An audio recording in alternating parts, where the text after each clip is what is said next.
guys, welcome back to another episode of Imperial Diecast. Today I'm going to be reviewing this beautiful 1/18 scale Ferrari F355 Berlinetta by UT Models. This car, the 355, is the much improved successor of the 348, and production ran from 1994 to 1999 before it was replaced by the Ferrari 360. Which was actually one of the first 1/18 scale cars I reviewed on my channel. Now in this video, what I want to do is tell you all about the options you have available to find a 1/18 scale F355 in diecast form. Because, believe me, it can get complicated real quick. General rule of thumb is, the more money you pay, the more detail you get. This should be a no-brainer really. So in the budget range, you have this UT Models competing with the baseline Hot Wheels. Then you have the Hot Wheels Elite, which costs more and has more detail. And then you have the Kyosho, which costs even more, has even more detail, and is so ridiculously rare that being able to find one these days is almost completely out of the question. Just like the Hot Wheels Elite, although it is a bit more common. But in terms of being able to find one, your choices are pretty much between the UT and the baseline Hot Wheels, which, as of the making of this video, is still available for a really good price, namely that of a retail Maisto. And considering Maisto and Burago do not make the F355, the Hot Wheels currently being on offer was actually what got me interested in getting an F355. But while I was researching, instead of a brand new Hot Wheels in box, I ended up getting this second-hand UT Models without box. Why? Why did I do that?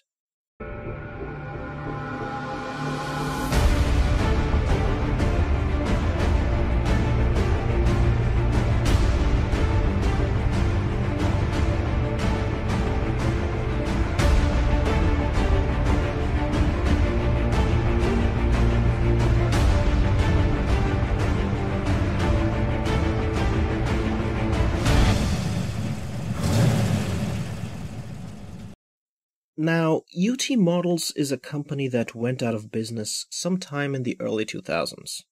But before they did, they used to be the Welly of their time.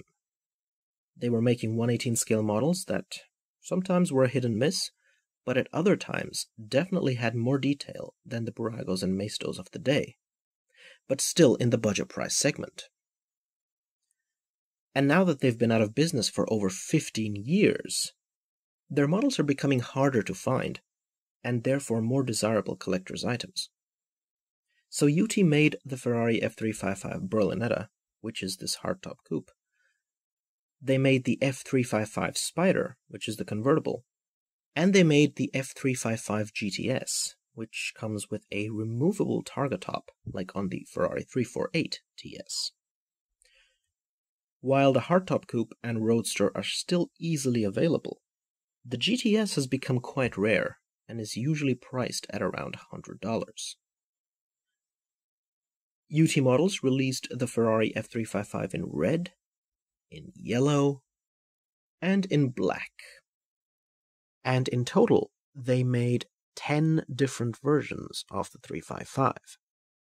They made 2 versions of the hardtop coupe in red, one with black interior, one with beige interior, and 2 versions of the convertible in red, one with black interior and one with beige interior. And then they made a black hardtop, a yellow hardtop, a yellow convertible with black interior, a yellow convertible with beige interior, a red GTS, and a yellow GTS. Now, to add to the confusion, in the early 2000s, when Hot Wheels got the Ferrari license, they continued selling F355s but under the Hot Wheels brand. This was, to the best of my knowledge, the exact same mold as the old UTs, but in other colors, such as a silver hardtop Berlinetta and a silver convertible. In more recent years, though, Hot Wheels made their own 355 casting, one for the base line and one for the Elite line. So that is the model I'll be referring to in this review as the Hot Wheels F355. Not the old one, which is basically a recolored UT casting. The black interior UT F355s, both the coupe and the convertible, are still quite easy to find and retail for roughly the same price as a 118 Welly. But this one, with the beige interior that I have, is a little bit more expensive, but I actually picked this up without box from a seller from the Netherlands for less than 25 euros. Hot Wheels Elite has also made the F355, but that one's pretty hard to find these days, especially the red coupe, whose price has skyrocketed to almost 200 euros. While the yellow convertible and black coupe can still be had from American sellers for under $100. There's also a Kyosho version of the F355 which is super rare and even back in the day used to sell for something like 200 euros. My buddy MJ Carr's model reviewed that one back in 2018. So without confusing you any further, let's just begin the review of this UT model's hardtop coupe. So taking a look at the front of the Ferrari F355, you can see that this is a typical late 80s, early 90s Ferrari design with the pop-up headlights and everything, and I think it still looks good today. So first we're going to start at the very front. I mean, you can see that we have a black grille, and in the center of the grille we have a chrome Ferrari prancing horse. It's three-dimensional, and it looks pretty cool. The grille surrounding it also has vertical and horizontal slats, although it is not perforated. You can see we have indicators and fog lamps on both sides, and the indicators are painted in orange, so there is that color separation. However, the fog lamps down below are unusually dark on this UT, but they are brighter and the same color as these lights up here on the Hot Wheels. The front of the UT F355 is arguably the weakest part of this model because, this being a 90s Ferrari and basically an evolution of the 348, it still had the pop-up headlight styling of the 80s. But the pop-up headlights don't work on this model.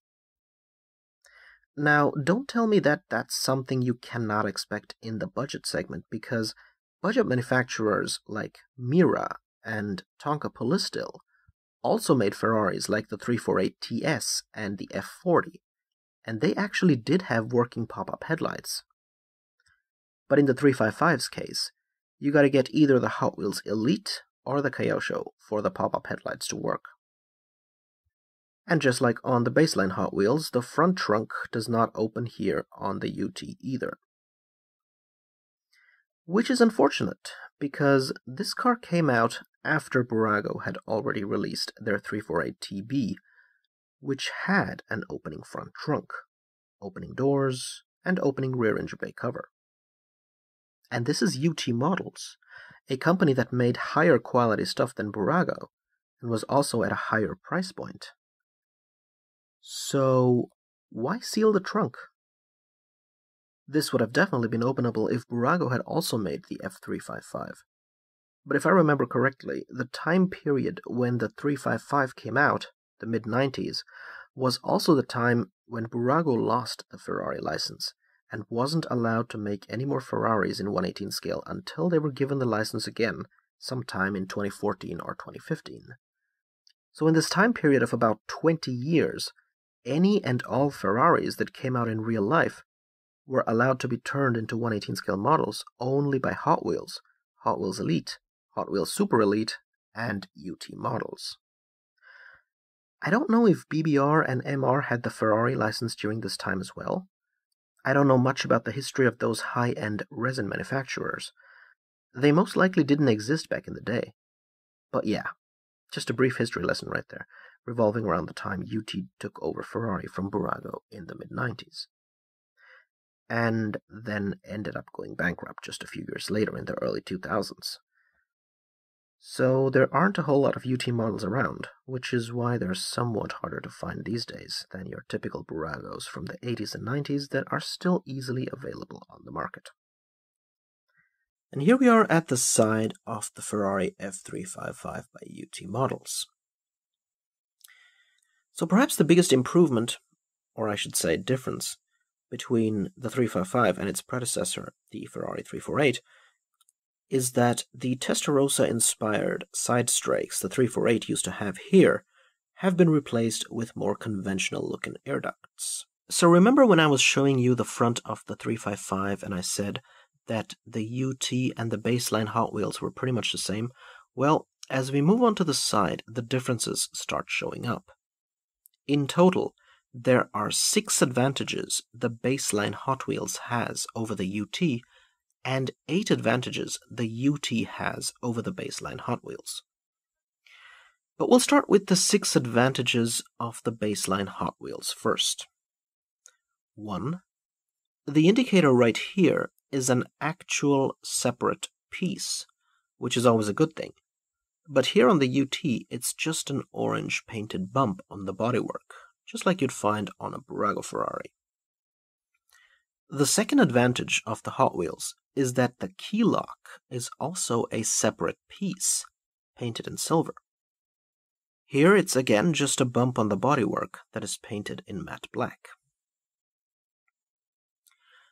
The third advantage of the Hot Wheels over the UT is that it actually has a little plastic piece here that locks the door from the inside on the real car. Completely missing on the UT.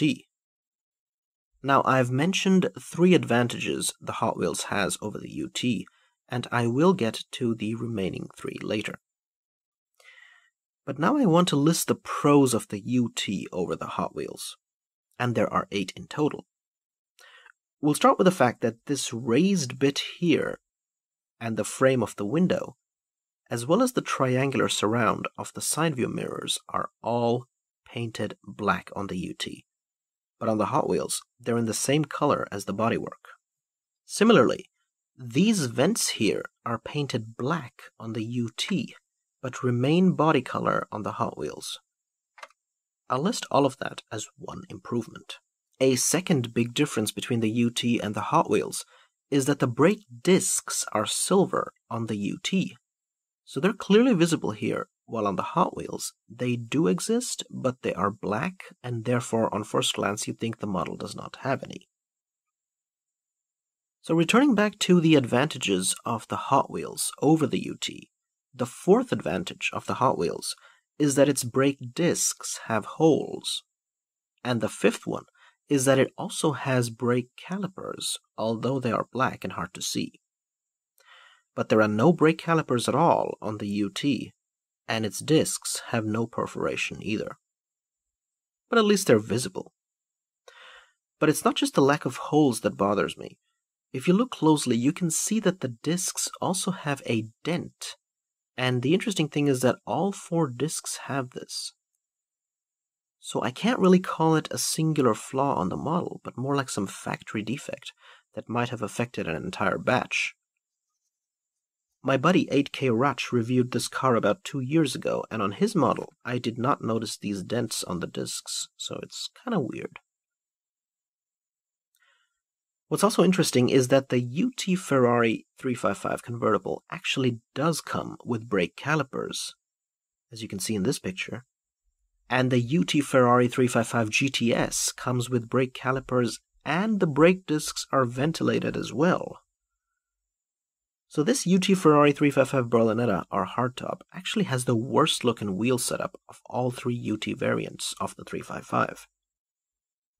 No idea why UT decided to make 3 separate brake disc castings, namely a plain one, one with caliper, and one with ventilation and caliper, for what is basically the same car model, only with different roof shapes. So taking a look at the back of the Ferrari 355, you might notice the influence of the 308 when it comes to the look and design of these new taillights. You might also remember that this car's predecessor, the 348, had a black rear grille, just like the Testarossa, and lights in between the grille slats. So this was, along with the removal of the side strakes, the major visual redesign for the 355. Here at the back of the 355 is where you'll also notice the sixth and final advantage the Hot Wheels has over the UT, in that the center sections of the outer taillights are painted in orange, and those of the inner taillights in silver, just like on the real car, while here on the UT, all four taillights are entirely in red plastic. However, in many other instances, the UT has more details at the back.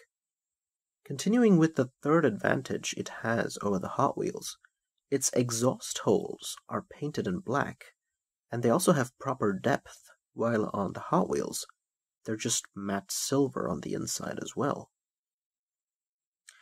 Fourth, the Ferrari prancing horse on the back is a flat 2D print on the Hot Wheels, but on the UT it's raised and has lots of fine details. Fifth, the UT models has a vent underneath the license plate area, and this is an actual vent, and you can even see some inner workings through it, while on the Hot Wheels, the bodywork here is closed.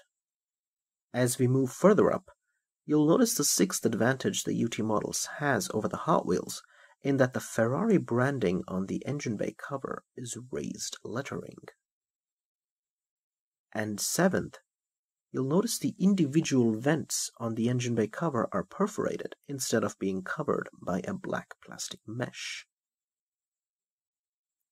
But most importantly, the eighth and final improvement, and this was the main reason why I went for a second-hand UT F355 compared to a brand new in-box Hot Wheels F355, is that here on the UT models, you can actually open the rear engine. In order to be able to do this on the Hot Wheels, you'd have to buy the Elite, which these days, especially the red one, costs way over 100 euros. I mean, you can still find the yellow one and the black one in the US for under $100, but even there, the red is rare, especially the hardtop Berlinetta compared to the Spider.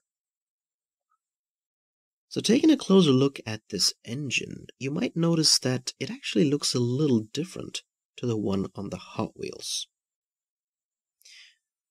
And that's not because this is an inaccuracy on the UT, but more because the 355 actually came with two different engines. This is the engine that was available for the early model years 1994 and 1995, called the 2.7 Motronic, which is the one you see here on the UT models, but also on the much more expensive Kyosho model as well. While the engine you see on the Hot Wheels Elite is the 5.2 Motronic that didn't come out until 1996. Now, both the 2.7 Motronic as well as the 5.2 Motronic have two airboxes, but on the 5.2 Motronic, both airboxes are connected by a single intake hose that then splits again to feed air into the engine. While on the older 2.7 Motronic, that center intake hose is missing, and instead the air is fed into the engine separately, which on the real car is better for performance, but not so good in terms of emissions and noise regulations.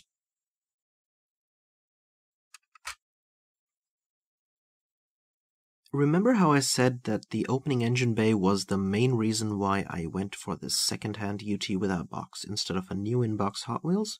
Well, not quite. It was the main counter-argument to the Hot Wheels. But I needed one more thing to push me toward the UT, and that was the fact that I was able to find a UT 355 with a bright interior for a low price. Most of the UT F355s have pitch black interiors, and that outweighs most of the other aforementioned tiny advantages the UT has, apart from the opening engine bay, of course. So if it weren't for the combination of these two, I would have bought the Hot Wheels.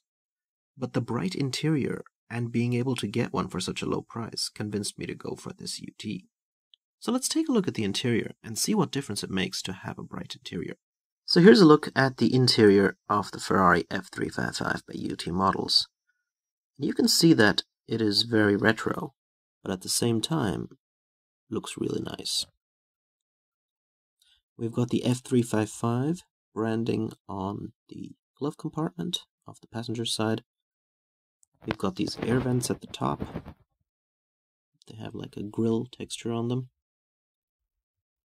But then if you look in the middle, you can see that we have the center console. And this actually has all the gauges that are readable, as well as a CD player with lots of buttons underneath. Now the center console is just a sticker, but at least you can see all the fine details on it. The Hot Wheels has actual recessed gauges, but they are made out of black plastic and don't have anything printed on them. You'd have to buy the Elite for that extra detailing. Further down, we have the shift stick. I think this is a 6-speed manual. And we also have buttons right next to it. You can see right there.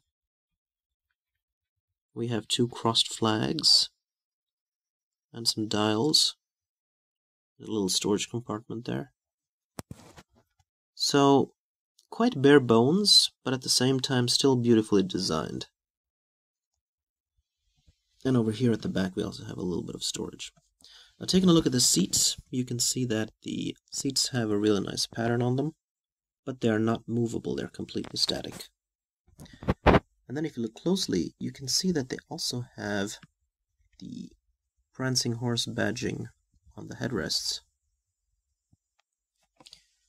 But now let's check out the driver's side. Look how thin the steering wheel is.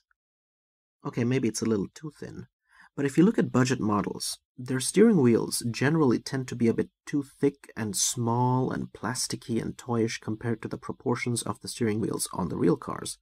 And so one hallmark of more expensive brands is they put more effort into getting those proportions right. So I'm happy that UT Models has observed that here. The front steering works on this car, which is good. And now if you look behind the steering wheel, you can see that we have here the instrument binnacle with the speedometer and rev meter. Now the same thing goes for the instrument panel. A flat 2D sticker on this UT, but easily readable.